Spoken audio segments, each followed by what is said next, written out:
Buen día para todos. El día de hoy empezaremos con una introducción sobre la interpretación del antibiograma.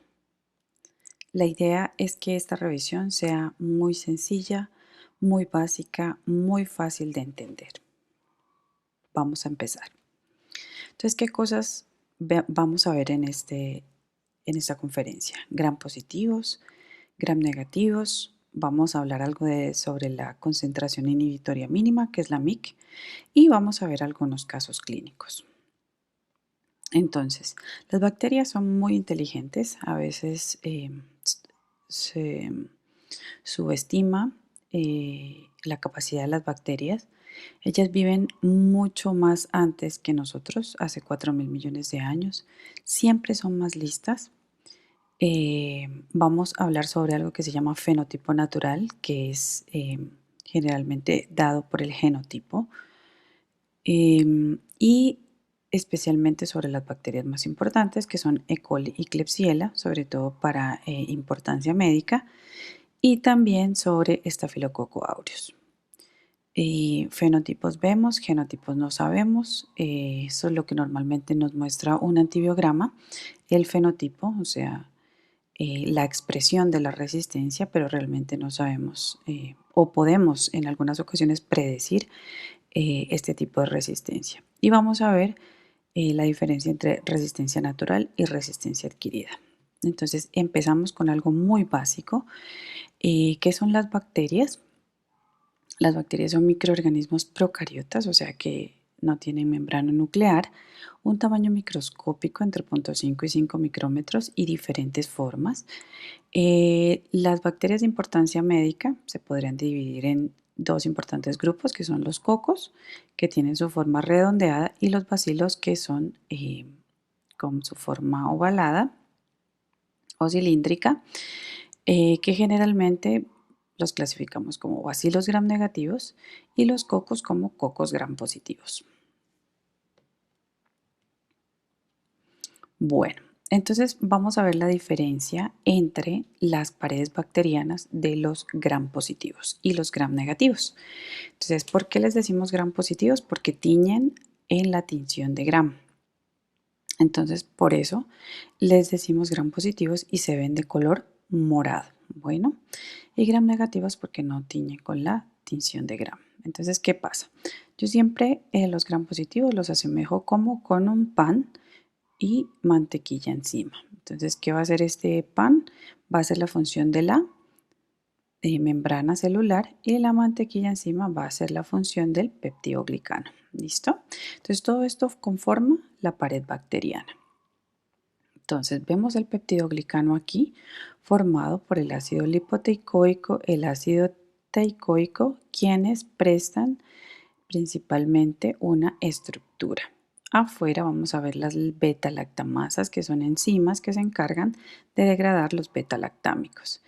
Y como base tenemos la membrana celular, que como sabemos es una doble membrana lipídica que tiene unas proteínas de membrana. Aquí están los fosfolípidos, aquí están las porinas. Las porinas son como canales por donde pueden pasar los antibióticos, y esto es la membrana que recubre toda la bacteria, y este es el peptidoglicano que cubre toda la bacteria y conforma la pared celular. ¿Listo? Entonces, ahora vamos a ver los gram negativos. Entonces, la gran diferencia es que los gram negativos tienen dos membranas celulares. Entonces, vamos a asemejarlo como un sándwich, ¿cierto? Un pancito arriba, otro abajo, y en la mitad vamos a tener varios componentes. Este de la mitad se llama el espacio periplásmico, donde hay componentes muy importantes. Entonces, tenemos la membrana externa, que es una membrana que está conformada por polisacárido O. Por el core de polisacárido está el lípido A, y todo esto me conforma algo que se llama una estructura que se llama lipopolisacárido. Lipo más polisacárido. ¿Listo? Aquí también tenemos proteínas transmembrana, como pueden ser las porinas y las bombas de flujo. Y en medio de estas dos tenemos el peptidoglicano. Miren la diferencia. El peptidoglicano acá en los gram positivos está de forma externa y en los gram negativos está de forma interna. está el peptidoglicano y aquí, como pueden ver, están las beta-lactamasas. Recordemos que las beta-lactamasas son el principal mecanismo de resistencia de los gram negativos y son enzimas que degradan el anillo beta-lactámico. La membrana interna tiene unas proteínas de membrana, tiene las porinas y generalmente la membrana interna la encontramos pues conformando todo esto que se llama la membrana celular junto a la membrana externa y al lipopolisacárido. Listo, entonces todas estas bacterias como E. coli, Klebsiella, Pseudomonas, Acinetobacter, Proteus tienen este tipo de membrana, ya tipo sándwich, mientras que los gram positivos como Staphylococcus, Streptococcus, Enterococcus tienen esta membrana tipo una sola membrana y acompaña al peptidoglicano que forma la pared celular. Continuamos presentando qué es la resistencia. Entonces tenemos una resistencia que es intrínseca, o sea que es innata de la bacteria, ya nace con esto y nos va a demostrar en el fenotipo, vamos a encontrar como por ejemplo Enterococcus resistente a las cefalosporinas y Klebsiella resistente a ampicilina. Entonces generalmente cuando en el antibiograma vemos que reportan Klebsiella, generalmente no se debe informar ampicilina. ¿Por qué? Porque si por alguna razón sale sensible a ampicilina, puede ser que le administren ampicilina a una Klebsiella que, digamos, tiene su resistencia innata a ampicilina. Entonces no sería una buena práctica clínica. La verdad, no se debería informar el antibiograma. Adaptativa, ¿qué quiere decir? Que se producen mutaciones de genes propios de la bacteria. Entonces, por ejemplo, tenemos aquí una bacteria que se expuso a un antibiótico y falleció, murió. Mientras que hay alguna mutante que generó una resistencia, sobrevive y esto genera que las bacterias que provengan de esta adquieren esta resistencia y ya son pues mucho más resistentes al antibiótico. Tenemos una resistencia adquirida. Esta generalmente se da por transferencia de ADN de una bacteria a otra y hay varios mecanismos de eh, transferencia de estos plásmidos. Estos plásmidos son diferentes al ADN de la bacteria, son como unidades móviles de ADN que se presentan en las bacterias y mediante estos plásmidos se transmiten los genes de resistencia de algunas bacterias. Entonces, por ejemplo, aquí hay la unión de un pili, se acercan a través de un pili y se eh, genera la transferencia de ADN. Entonces, de esta forma, esta es una forma muy representativa de la resistencia de beta-lactamasas. Entonces son genes que se transmiten de generalmente los gram negativos para transferir genes resistentes o genes de beta-lactamasas. Entonces, ¿qué pasa? Que una bacteria falleció, le digo yo, murió y tiene su gen de resistencia, entonces lo transfiere a una bacteria que está viva y esta bacteria que está viva pues genera toda la resistencia a los antibióticos que previamente se ha expuesto la otra bacteria que murió. Entonces la transferencia de ADN se puede hacer mediante conjugación, transducción, transformación y transposición. Los mecanismos de resistencia pueden ser los mecanismos enzimáticos como las beta-lactamasas, que ya habíamos dicho que son enzimas que degradan a los beta-lactámicos. Los beta-lactámicos son un grupo muy amplio de antibióticos. Y las beta-lactamasas son un mecanismo de resistencia muy importante. Entonces tenemos, todas estas son beta-lactamasas, ¿no? Penicilinasas, AMC, BLEA, beta-lactamasas de espectro ampliado, beta-lactamasas de espectro extendido, carbapenemasas como KPC, BIM, NDM, entre otras. Entonces todas estas son beta-lactamasas. Entonces si degradan carbapenem se llaman carbapenemasas. Si degradan cefalosporinas de primeración, se llaman beta-lactamasas de espectro ampliado. Si degradan cefepime, ceftriaxona se llaman beta-lactamasas de espectro extendido. Bueno, otro mecanismo de resistencia es el cierre de las porinas. Entonces, ¿qué pasa? Por las porinas, como recuerdan en la diapositiva anterior, bueno, en diapositivas anteriores veíamos que habían como unos túneles en las membranas de los gram negativos especialmente, por donde pasa el antibiótico. Entonces ellos cierran sus porinas y no permiten que los antibióticos pasen. Modificación en el sitio de acción, generalmente modificación en las proteínas unidoras de penicilina. Entonces, donde antes se unía el antibiótico, ahora ya no se puede unir. Entonces, esto es la modificación del sitio de acción. Y las bombas de flujo, entonces, en este caso, el antibiótico sí puede entrar, pero ¿qué pasa? La bacteria tiene unas bombas para expulsar el antibiótico y evitar que ese antibiótico le dañe. Entonces, como vemos, los mecanismos de resistencia son varios. Pueden ser transmitidos, digamos, de generación en generación, o también pueden ser adquiridos mediante plásmidos. O, como ya vimos, también pueden ser de forma adaptativa. Entonces, estos son los mecanismos de resistencia, un poquito mejor explicado. Entonces, el antibiótico está aquí. Esta es la membrana del gram negativo, que tienen dos membranas y tienen el espacio periplásmico por acá. Entonces, donde antes, este es el sitio de acción, que parece como un 1. Donde antes estaba este sitio de acción así, ahora cambia la conformación del sitio de acción, entonces el antibiótico ya no puede actuar en este nuevo sitio de acción. Entonces, esto generalmente ocurre ¿dónde? En las PBP, que son en los gram negativos, pero también puede ocurrir en los gram positivos. Bueno, segundo, miremos acá, por ejemplo, estas son expresión de enzimas alternativas. Entonces, por ejemplo, hay un paso que la bacteria utiliza para hacer sus ácidos nucleicos de A a B, y aquí hay unos pasos donde actúan unas enzimas. Entonces, ¿qué hace el antibiótico? El antibiótico bloquea este paso enzimático, pero la bacteria crea otro, crea un paso alternativo, o, por ejemplo, el antibiótico no puede pegarse a la enzima que está aquí y no puede inhibirla. ¿Por qué? Porque expresa unas enzimas alternativas a los blancos que normalmente, donde se pegaba normalmente el antibiótico. Entonces, aquí se pega normalmente, pero expresa unas enzimas diferentes, o sea, unas vías alternativas.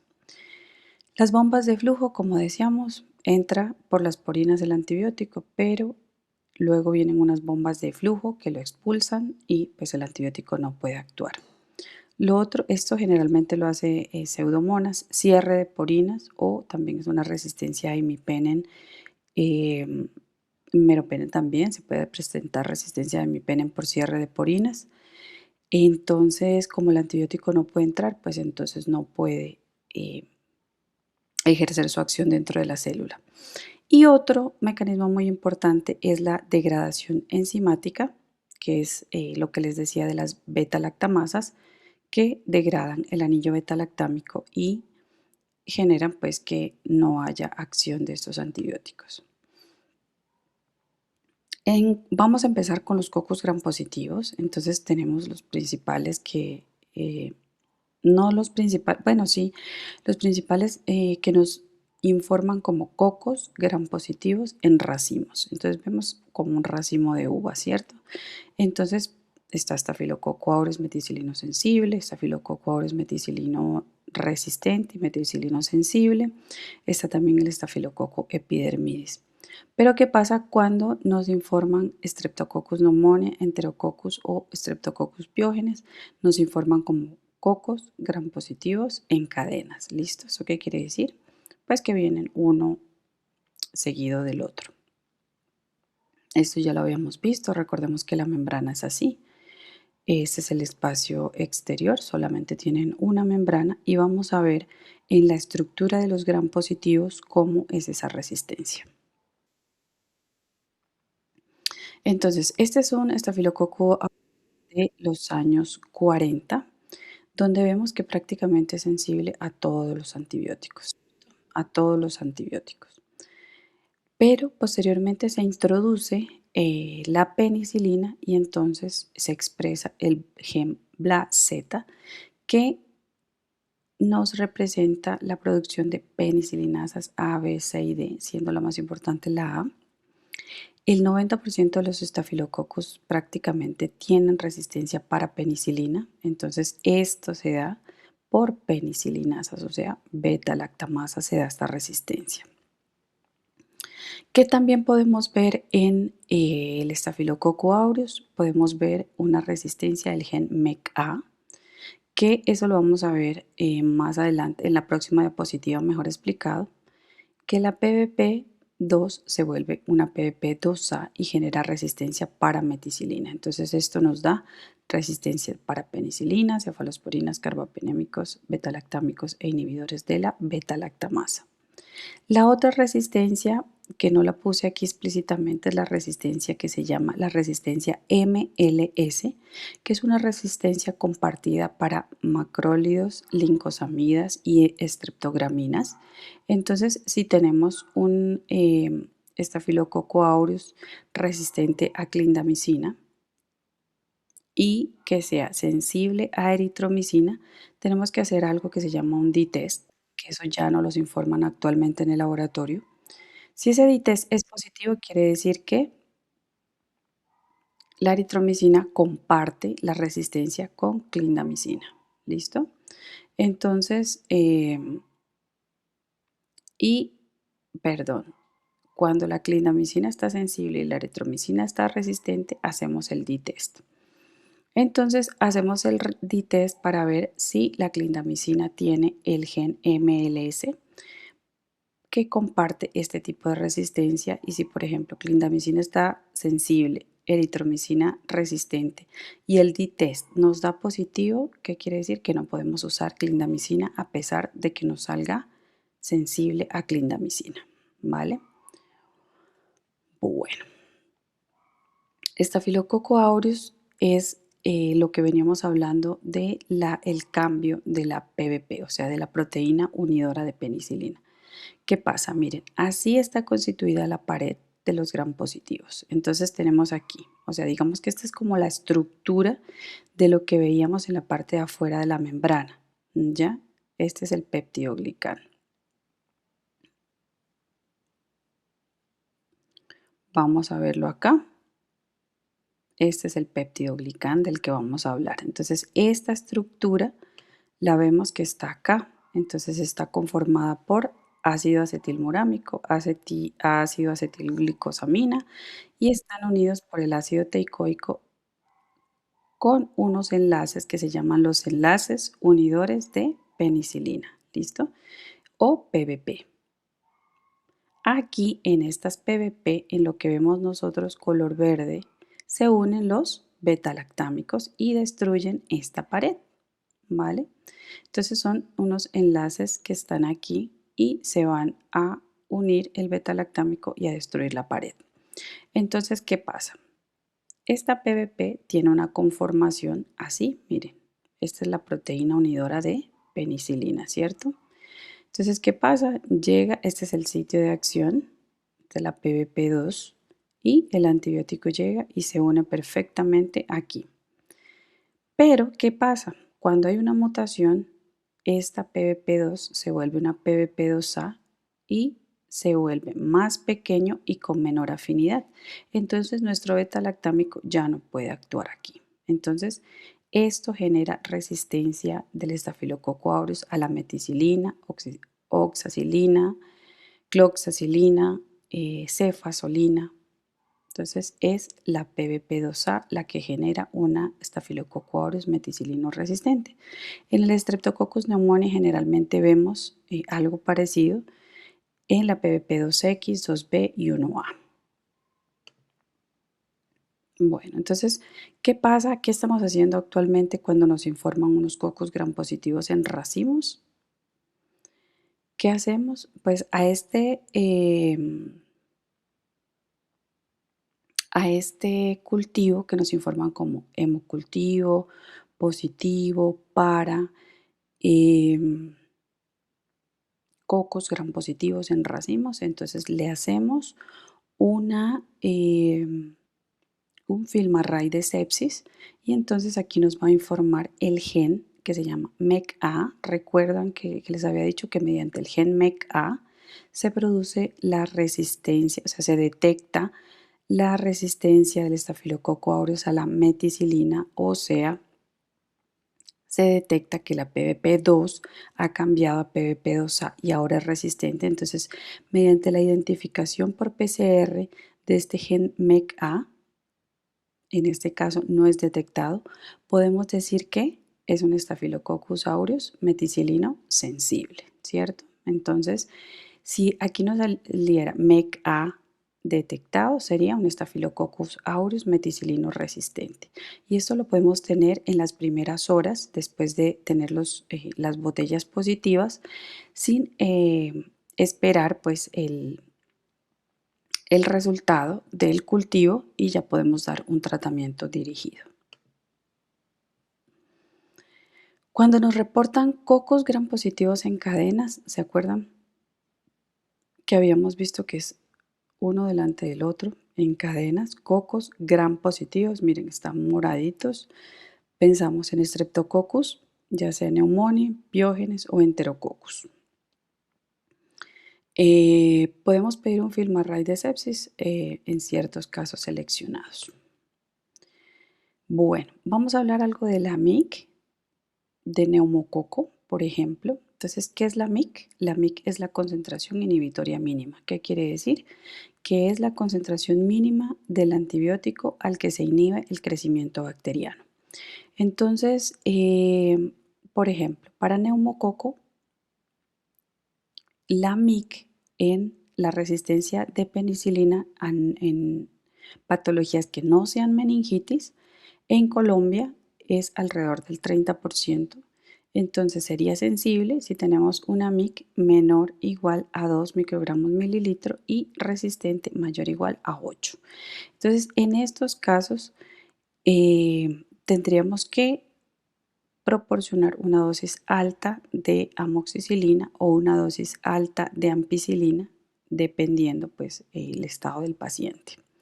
Sin embargo, en la resistencia del neumococo a penicilina es aproximadamente el 41%.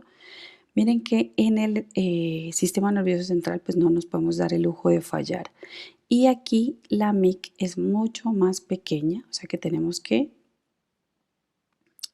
dar un tratamiento diferente si tenemos un neumococo resistente. Entonces aquí va ceftriaxona, vancomicina, bueno, y miramos pues cómo está nuestro neumococo. Bueno, seguimos. Debemos tener en cuenta, por ejemplo, en Latinoamérica, las vacunas que se manejan en nuestro plan de inmunizaciones. Por ejemplo, en Colombia ya está la vacuna en el PAI, en el Plan Ampliado de Inmunización, la vacuna PCV13 en 2 dosis, en 3 dosis, en un esquema de 2+1. Y la idea pues es que avancemos a PCV15, que tenemos ya incluidos los serotipos de PCV13 más los 22F y 33F, que la vacuna actualmente está en Colombia, pero se puede formular de forma particular, sobre todo en los pacientes que tienen infecciones respiratorias a repetición, pacientes que sean de riesgo, que tengan asma, pacientes con enfermedades pulmonares crónicas, pacientes que hayan tenido infecciones respiratorias que los hayan llevado a UCI, todo esto. Entonces, recordemos que esto es una gráfica de un estudio de Colombia donde nos muestra los diferentes serotipos de neumococo de acuerdo a si son resistentes a un antibiótico, a 2 antibióticos, a 3 antibióticos. Pero quiero que le presenten especial énfasis en los niños, en el serotipo 19A, Entonces el 19A tiene resistencia, miren, sensibilidad aquí. Aquí resistencia a un antibiótico, a 2, a 3, a 4 y a 5. Entonces, este es uno de los serotipos que presenta mayor resistencia. Pero, ¿qué pasa? La protección a este serotipo se encuentra en la vacuna PCV13. Entonces, mucho cuidado con los niños que solamente tienen la vacuna de PCV10. ¿Por qué? Porque pueden presentar múltiples resistencias debido a el serotipo 19A. Factores de riesgo de neumococo resistente, como todos sabemos, son niños pues, que debemos evitar darles amoxicilina o ampicilina. Según la Academia Americana de Pediatría y la ITSA, son antibióticos previos, edad menor de 2 años, niños que vayan a guardería, que tengan vacunación incompleta o que hayan estado hospitalizados recientemente. Bueno, entonces tenemos aquí también como una mención especial enterococo. Tenemos Enterococcus fecalis, Enterococcus faecium, es sensible a ampicilina y Enterococcus faecium hay un mayor porcentaje de resistencia a ampicilina y es más probable que tengamos que darle tratamiento con vancomicina. Bueno, ahora sí nos vamos a los gram negativos. Los gram negativos tienen unos mecanismos de resistencia un poco más especializados. Veíamos que los gram positivos generalmente la resistencia es por modificación en el sitio de acción, o sea, modificación en las PBP, proteínas unidoras de penicilina, mientras que en los gram negativos el principal mecanismo de resistencia es por beta-lactamasas, o sea, enzimas. Entonces tenemos una clasificación muy sencilla, fermentadores, no fermentadores. Tenemos E. coli, Klebsiella y acá en no fermentadores tenemos Pseudomonas, Acinetobacter y Stenotrophmonas maltophilia. Recordemos que tienen membrana externa, membrana interna y en el medio están las beta-lactamasas. Entonces acá vemos un resumen de lo que les decía anteriormente, pérdida de porinas o cierre de porinas. Vemos las bombas de eflujo, vemos aquí las enzimas modificadoras de aminoglicósidos, vemos aquí mutaciones en el blanco, en el sitio de acción, como puede ser la DNA girasa y la topoisomerasa, como ocurre en el trimetoprim-sulfa, y mutaciones en los ribosomas. Las beta-lactamasas están, las beta-lactamasas. No veo las beta-lactamasas. A ver, las beta-lactamasas están aquí, como les había dicho, están en medio de las dos membranas y entonces el antibiótico logra ingresar por la porina, pero cuando está dentro del espacio periplásmico, las beta-lactamasas presentan la degradan y pues ya el antibiótico no puede ejercer su acción. Entonces aquí vamos a hacer como un cuadro muy gráfico sobre las beta-lactamasas. Las beta-lactamasas pueden ser penicilinasas y presentan resistencia a las penicilinas como ampicilina, amoxicilina. Pueden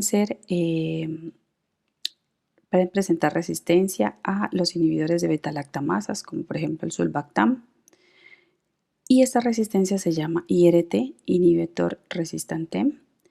Y aquí tenemos BLEA, que son las beta-lactamasas de espectro ampliado que nos generan resistencia para penicilinas, ampicilinas, cefalosporinas de primera generación. Cuando vemos resistencia a cefalosporinas de primera, decimos que es una BLEA. Tenemos también las AMC, que son que nos presentan resistencia para cefalosporinas de primera generación, de segunda y de tercera. Tenemos las beta-lactamasas de espectro extendido que presentan resistencia para cefalosporinas de primera hasta la cuarta generación, generalmente son CTXM. Y las carbapenemasas, que es como su nombre nos dice, generan resistencia a los carbapenémicos, cefalosporinas de primera a cuarta generación.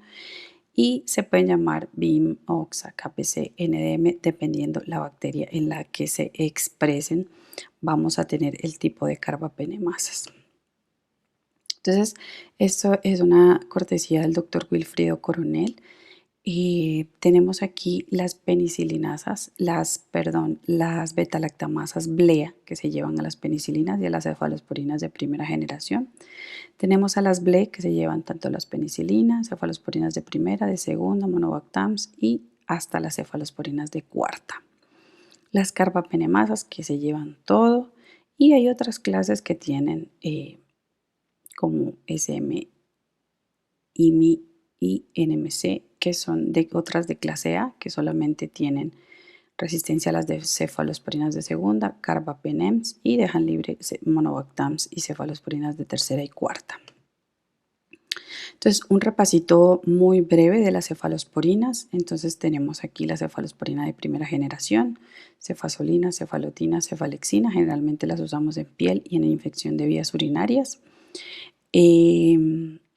Las de segunda generación, cefuroxime, y generalmente infección de vías urinarias, neumonía. Las de tercera generación, que son cefotaxime, ceftriaxona y ceftazidime, generalmente en infecciones del sistema nervioso central y neumonía.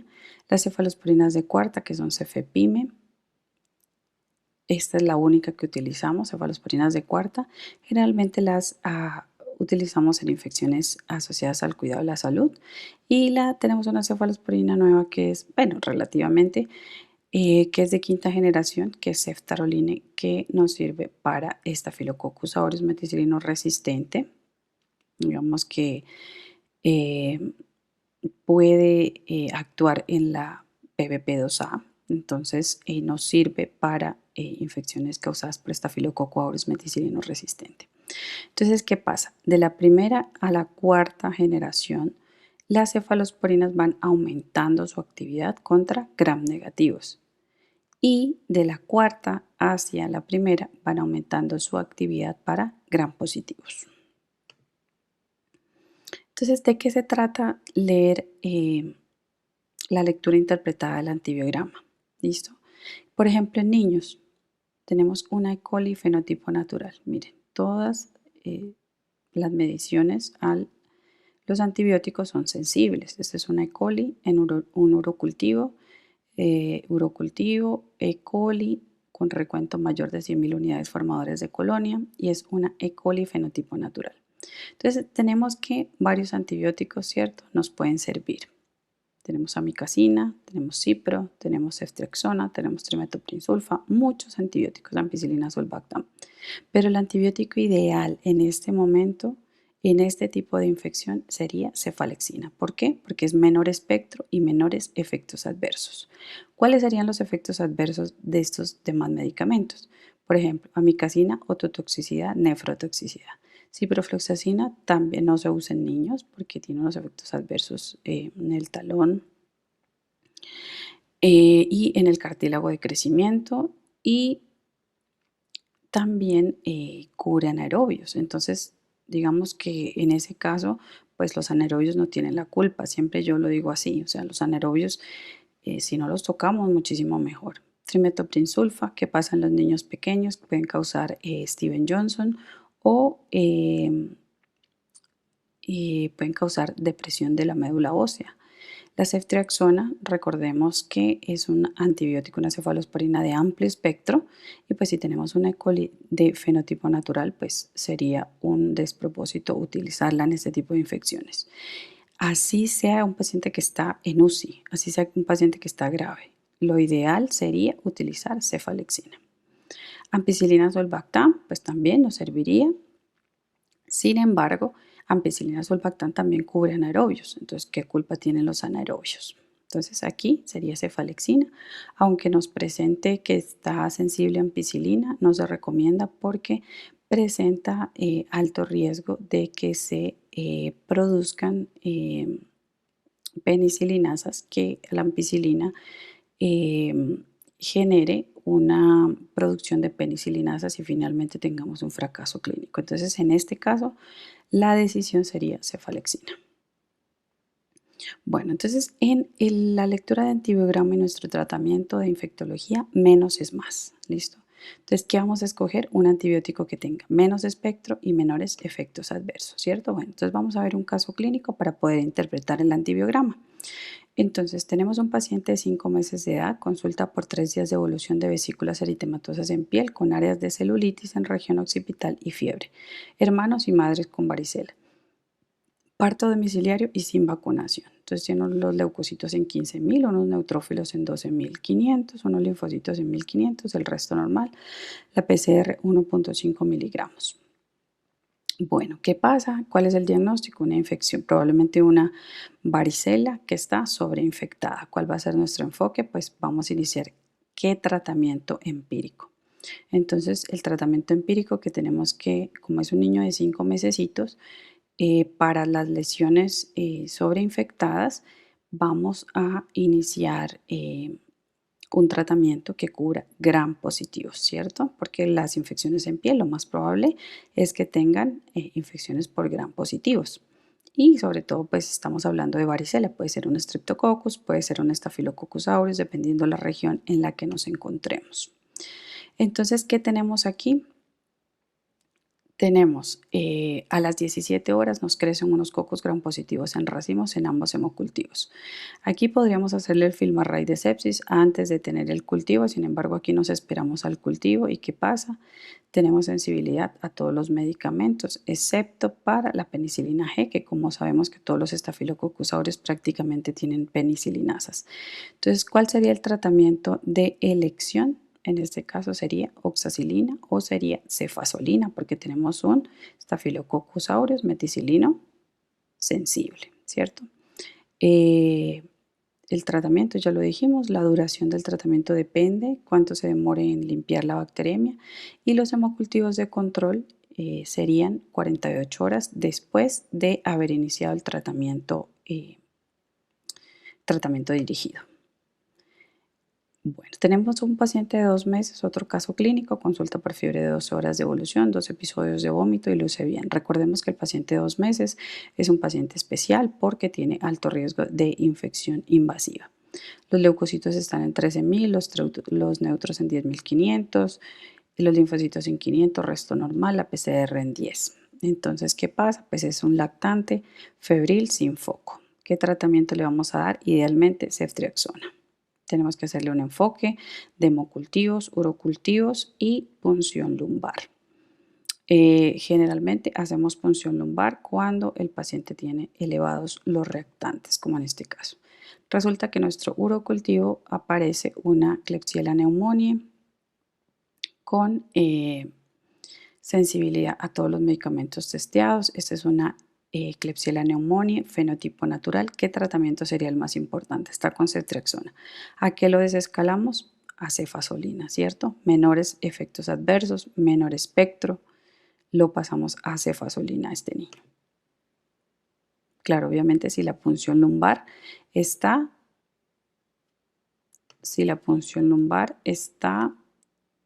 negativa. Bueno, entonces, y los hemocultivos negativos, porque pues cefazolina no tiene buena penetración en el sistema nervioso central. Ahí lo que se supone es que los hemocultivos son negativos y que también el líquido cefalorraquídeo es negativo. Entonces, vamos a ver otros mecanismos de resistencia de las enterobacterias que serían mirar la diferencia en si tiene enzimas BLE o enzimas AMC. Entonces, ¿cómo diferenciamos? ¿Cómo podemos diferenciar mediante el antibiograma? Perdón. ¿Cómo podemos diferenciar en cuanto al antibiograma si es una enzima BLE o si es una enzima AMC? Entonces, aquí les tengo el truco. Entonces, ¿qué pasa? Una BLE es resistente a Astronam, es resistente, la BLE también es resistente, digamos que aquí no hay como diferencias entre la primera, segunda y tercera, no hay diferencias, ¿cierto? Sin embargo, si vamos en cuanto al cefepime, que es una cefalosporina de tercera generación, las BLE todas son resistentes a cefepime, mientras que el AMC puede ser resistente o puede ser sensible. Incluso cuando está sensible podemos hacer tratamientos de bacterias AMC con cefepime. Los carbapenémicos, ambas son sensibles y al inhibidor de ácido clavulánico, al inhibidor de beta-lactamasas que se llama ácido clavulánico. Las BLE son sensibles, sin embargo la AMC es resistente. Y lo principal, que es la cefoxitina, es sensible en las BLE y resistente a la AMC. Entonces, si yo tengo una Klebsiella pneumoniae o si tengo una E. coli que sea sensible a cefoxitina, probablemente es una BLE. Y claro, con todas estas características. Pero si está cefoxitin resistente, probablemente es una AMC. Bueno, entonces vamos a ver el caso clínico 3, paciente de 2 años, consulta en 3 ocasiones por síntomas respiratorios, le diagnostican infección por COVID, fiebre prolongada de 7 días y consulta nuevamente, tiene unos leucocitos de 20.000, unos neutros de 18.500, unos linfocitos de 500 y el resto normal con una PCR de 20.000. Entonces, ¿qué diagnóstico le haríamos? Entonces, pues inicialmente este paciente me lo comentaron como si fuera un SIMS-TAC. Sin embargo, por los hallazgos de los reactantes elevados, pues yo consideré que es un paciente con una sepsis. Entonces le tomamos hemocultivo, surocultivo y le tomamos una eco abdominal, un ecocardiograma, porque ya llevaba 7 días con fiebre. Entonces ese fue el diagnóstico que hicimos.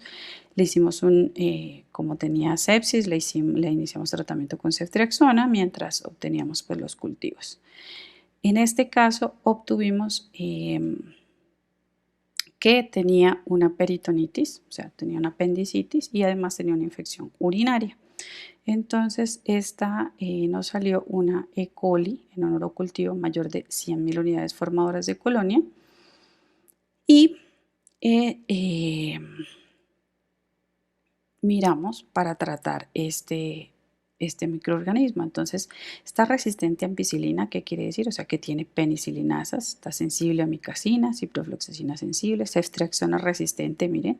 Entonces, aquí ya tiene un marcador de resistencia a ceftriaxona, cefasolina resistente, cefepime resistente, o sea que probablemente puede ser una BLE, ¿cierto? Porque está resistente a cefepime, cefoxitin resistente, mire, entonces ya no es una BLE, porque una BLE es sensible a cefoxitin, entonces es una AMC. Gentamicina resistente, imipenem sensible, meropenem sensible, ampicilina, sulbactam resistente, o sea que además es una IRT, trimetoprim-sulfa resistente, otro mecanismo de resistencia, bueno, en fin, y ácido clavulánico resistente, o sea que por todos los lados nos da que es una AMC, ¿listo? Entonces, ¿cuáles son las bacterias que genotípicamente son AMC? Son productoras de AMC, pueden que la estén expresando o puede ser que no la estén expresando. Por ejemplo, Acinetobacter tiene la posibilidad de producir AMC. Morganella morgani también, Proteus, que es Vulgaris y Perneri, Providencia, Pseudomonas, Citrobacter fraundi, Enterobacter cloequi y Serratia marcescens. ¿Listo? Entonces, miren, aquí tenemos unas pseudomonas que está con ceftazidima sensible, ciprofloxacina sensible, esto es en esputo, cefepime sensible, imipenem sensible, levofloxacina sensible, meropenem sensible, piperacilina tazobactam sensible. Entonces, le daríamos ceftriaxona a esto primero, muy bien por el laboratorio que no nos informa ceftriaxona. ¿Por qué? Porque si le damos ceftriaxona vamos a hacer que estas pseudomonas produzca AMC. ¿Listo? BLE o AMC. Entonces, en el líquido peritoneal de nuestra paciente tiene Klebsiella pneumoniae. Bueno, ¿qué tratamiento le daríamos para esto? Para esta infección urinaria. Está resistente a cefepime, miren, resistente a cefepime y es una AMC y es una paciente que está en sepsis, entonces probablemente lo más probable es que haya que darle tratamiento con meropenem. Acá. Entonces, en el líquido peritoneal tenemos una Klebsiella pneumoniae que está amicacina sensible, ciprofloxacina resistente, ceftriaxona resistente, ¿no? Cefasolina resistente, o sea que ya tenemos aquí beta-lactamasas de espectro ampliado, cefepima resistente, cefoxitin sensible, o sea que probablemente es una BLE, ¿cierto? Gentamicina resistente, imipenem sensible, meropenem sensible, ampisulva resistente, o sea que es una IRT también. piperacilina intermedio, ertapenem sensible y clavulánico sensible. O sea que es una BLE. Entonces, si en el líquido peritoneal tiene una BLE y en la orina tiene un AMC, probablemente tengamos que darle tratamiento con meropenem. Caso clínico 4. Paciente de 10 años con infecciones urinarias a repetición, más una malformación en las vías urinarias. Última infección tratada con ertapenem por 5 días, hace 15 días. Consulta por 3 días de síntomas urinarios. Pues probablemente sea otra infección urinaria, ¿cierto? Entonces, este paciente, si tiene un daño renal, pues, y está en sepsis, lo más probable que le daría sería ertapenem y porque tiene alta probabilidad de tener un microorganismo BLE. ¿Qué pasa? Tiene una E. coli en la orina y no nos detecta carbapenemasas, ¿no? Entonces no hay enzimas que degraden carbapenems. Entonces aquí tenemos la prueba CarbNP que es negativa. Y tenemos que es ampicilina resistente, amicacina sensible, ciproresistente, ceftriaxona resistente, cefasolina resistente, cefepime resistente, cefoxitin resistente, bueno, es un AMC, gentamicina resistente, imipenem sensible, meropenem sensible, ampicilva resistente, IRT, trimethoprim sulfa resistente, piperacilina resistente y ertapenem resistente. Entonces, está resistente a ertapenem. ¿Qué pasa si está resistente a ertapenem? Que probablemente tengamos pérdida de porina, ¿cierto? Está resistente, o sea que es una E. coli resistente a un carbapenem, ¿cierto? Pero su mecanismo de resistencia no es por carbapenemasas, sino que su mecanismo de resistencia es por pérdida de porinas. Recordemos que las porinas nos dejaban entrar el antibiótico de afuera hacia adentro, pero si estas porinas se pierden o esas porinas se cierran, ¿qué pasa? Que pues el antibiótico no va a poder actuar, por lo cual me sale resistente a ertapenem. Entonces, en este caso, dependiendo el paciente, si está estable, podemos probar amicacina o directamente si está en sepsis, pues meropenem. Entonces veamos como unos ejemplos pequeños de las carbapenemasas. Todas las carbapenemasas no son KPC. Recordemos que esta se le dio el nombre de KPC porque se encontró en Klebsiella pneumoniae, carbapenem resistente. Sin embargo, no solamente está en Klebsiella, puede estar en E. coli, en fin, en otras bacterias. Entonces estos son los tipos. ¿Qué quiere decir? Que tiene un sitio activo de serina que hidroliza a todos los betalactámicos. Inhibido por avibactam e inhibido por ácido borónico. La NDM, ¿qué pasa? Que es, también se le dio el nombre por New Delhi, metalocarbapenemasa, los representantes BIM y MP, que tienen un sitio activo de zinc que hidroliza todos los betalactámicos, pero no hidroliza strionam. Digamos que es una forma que podríamos distinguirla, sin embargo ahora tenemos otras formas moleculares de distinguir estas carbapenemasas. No son inhibidas por avibactam.